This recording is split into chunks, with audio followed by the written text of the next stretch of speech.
Note जेब में रखते रखते फट जाते हैं, बारिश में भीग जाएं तो खराब हो जाते हैं और नकली नोटों की समस्या अलग अलग।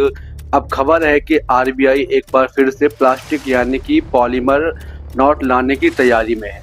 लेकिन आरबीआई ऐसा क्यों करना चाहता है? इससे आम लोगों को क्या फायदा होगा और क्या इससे कुछ नुकसान भी है? आइए पूरी कहानी समझते हैं। भारत में अभी कागज के नोट इस्तेमाल किए जाते हैं, लेकिन हर साल बड़ी संख्या में नोट फटने, गंदे होने और खराब होने की वजह से सिस्टम से बाहर हो जाते हैं। रिपोर्ट के मुताबिक वित्तीय वर्ष 2024 और 25 में करीब 23.8 अरब खराब नोटों को नष्ट करना पड़ता है। यही वजह है कि आरबीआई अब पॉलीमर नोटों की विकल्प पर गंभीरता से विचार कर रहा है।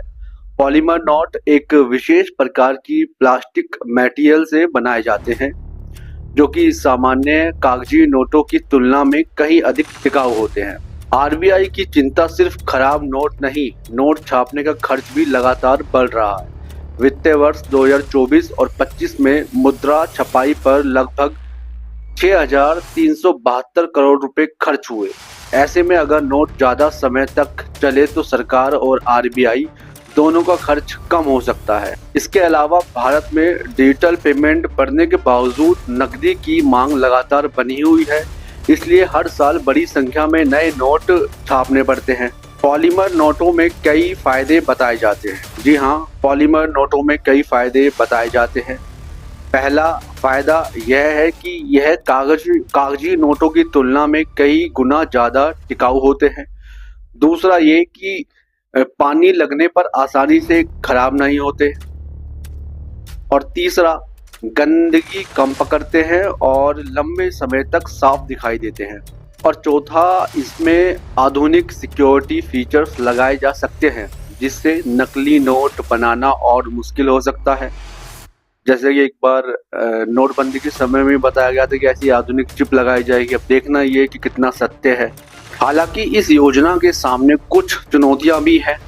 नए नोटों के लिए एटीएम और बैंकिंग सिस्टम में तकनीकी बदलाव करने के अलावा भारत पहले भी साल 2012 में पॉलीमरी नोटों के ट्रायल की तैयारी कर चुका है, लेकिन तकनीकी कारणों से योजनाएं आगे नहीं बढ़ पाई थी। यही वजह है कि इस बार आरबीआई पहले सीमित स्तर पर पायलट प्रोजेक्ट चला सकता है, उसके बाद ही बड़े स्तर पर फैसला लिया जाएगा। आपको बता दें कि दुनिया के कई देशों में पॉलीमरी नोट पहले से ही इस्तेमाल हो रहे हैं। ऑस्ट्रेलिया, कनाडा, ब्रिटेन, सिंगापुर और न्यूजीलैंड समेत 60 से ज़्यादा देशों में इस तकनीकों को अपनाया जा चुका है। इसे सफल भी माना जाता है।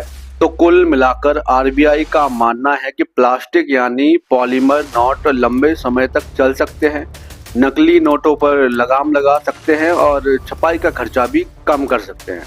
अब सबकी नज़र आरबीआई के अगले कदम पर है। आखिर भारतीयों की जेब में प्लास्टिक के नोट कब तक पहुंचते हैं? आरबीआई के इस प्लान का मकसद साफ है, कम खर्च में ज़्यादा टिकाऊ और ज़्यादा सुरक्षित नोट। लेकिन सवाल ये है कि ज़्यादा प्लास्टिक के नोट भारत की गर्मी और धूल और भारी नकदी लेन देन के बीच खुद को साबित कर पाएंगे? और क्या ये सच में नकली नोटों पर लगाम लगाने में सफल होंगे? फिलहाल आरबीआई की ओर से अंतिम फैसला आना बाकी है, लेकिन अगर यह योजना जमीनी स्तर पर उतरती है तो आने वाले वर्षों में आपके पर्स में रखा हुआ कागज का नहीं बल्कि प्लास्टिक का हो सकता है। अब आप बताइए कि क्या भारत में प्लास्टिक के नोट आने चाहिए? क्या इससे व्यवस्था बेहतर होगी या फिर सिर्फ ये नया प्रयोग साबित होकर रह जाएगा?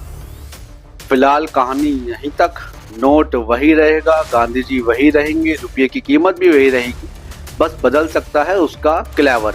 अब आरबीआई कब और कैसे इस योजना को लागू करता है, इस पर हमारी नज़र बनी रहेगी और देखते रहिए द पॉलिटिकल बीट। धन्यवाद।